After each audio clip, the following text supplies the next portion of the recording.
이해하면 무서운 이야기. 나는 작은 와인바를 운영하고 있다. 분위기 있는 재즈와 아늑한 조명 때문인지 시끌벅적한 모임보다는 한 명 또는 두세 명 단위로 오는 손님들이 많았다. 제가 이야기 하나 해도 될까요? 그리고 마감 시간을 앞둔 지금 유일하게 남아있던 손님 한 명이 와인을 마시며 내게 말을 걸었다.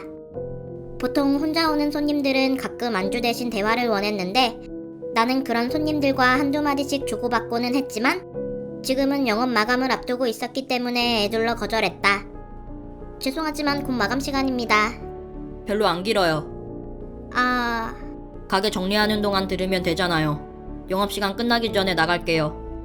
손님은 많이 취해 보이지도 않았고 딱히 진상처럼 보이진 않았기 때문에 나는 대충 고개를 끄덕인 뒤 잔을 헹구기 시작했다. 조용히 와인을 한 잔 마신 손님이 이를 열었다. 한 남자가 있었어요. 가정적이었죠.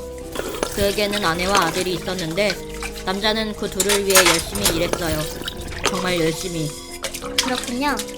하루는 남자가 거래처를 도며 계약 성사를 위해 죽어라 노력을 했어요. 그리고 그 노력 덕분에 정말 큰 건 하나를 따냈죠.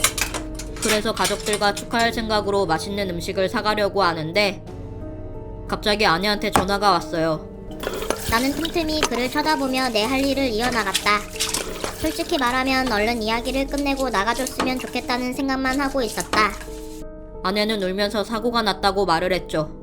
계속 우느라 제대로 알아듣지 못했지만 얼른 병원으로 오라는 말은 정확히 들었어요. 그래서 남자는 서둘러 병원으로 차를 돌렸죠. 눈물이 자꾸 차올라서 앞을 보기 힘들었지만 꿋꿋이 핸들을 잡고 운전에 집중했어요. 하지만 병원까지 가는 길은 너무 멀었어요. 신호를 무시하고 이리저리 끼어들며 난폭 운전을 했지만 아직 병원까지는 한참 남았죠. 정말 숨통이 조여오는 것만 같았어요. 심지어 그 구간은 차도 많았던 탓에 더 이상 빨리 갈 수가 없었어요. 결국 예상 시간보다 한참이 더 지나서야 병원에 도착한 남자는 좌절하고 말았죠. 단 몇 분 차로 아들의 마지막을 볼 수 없게 되어버린 겁니다. 손님은 잠시 고통스러운 얼굴을 하더니 남아있는 와인을 한 입에 털어넣었다. 그게 어떤 기분일지 상상이 가세요?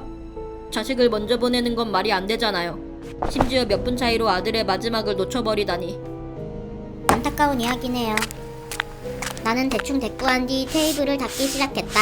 슬슬 이야기가 마무리되는 것 같았다. 남자는 더 이상 살아갈 수 없었어요. 그래서 직장도 그만뒀죠. 세상이 무너졌으니까요. 그 누구도 남자의 심정을 이해하지 못할 겁니다.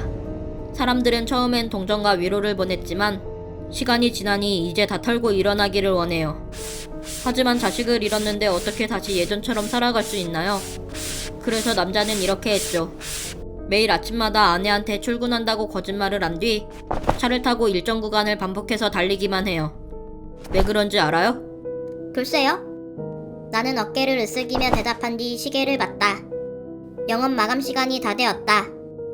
남자는 차를 찾는 거예요. 자기 앞에 끼어들어서 아들의 마지막을 볼 수 없게 방해한 그 차를 말이죠. 남자의 그날 기억은 산산조각이 났지만 그 차만큼은 똑똑하게 기억하고 있었거든요. 그런데 어느 날 남자가 그 차를 발견해요. 그것도 바로 앞에 서 있는 걸 말이죠. 그래서 그 차를 따라갔어요. 몇 달 만에 정신이 날카로워졌고 온몸에 힘이 들어갔죠. 물론 이미 벌어진 일은 돌이킬 수 없어요. 이렇게 한다고 해서 죽은 아들이 돌아오지는 않으니까요. 하지만 남자는 가슴속 깊이 남아있는 작은 울분이라도 해결하고 싶었죠. 어느새 실실 웃는 표정을 짓던 손님이 천천히 자리에서 일어났다. 그러고는 출입구 쪽으로 걷기 시작했다. 나는 피곤해 지친 몸을 이끌고 손님을 따라 카운터로 향했다. 그런데 그때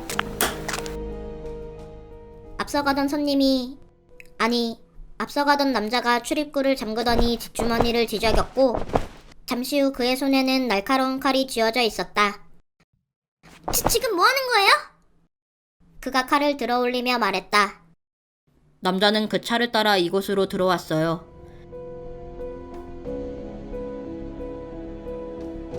해석!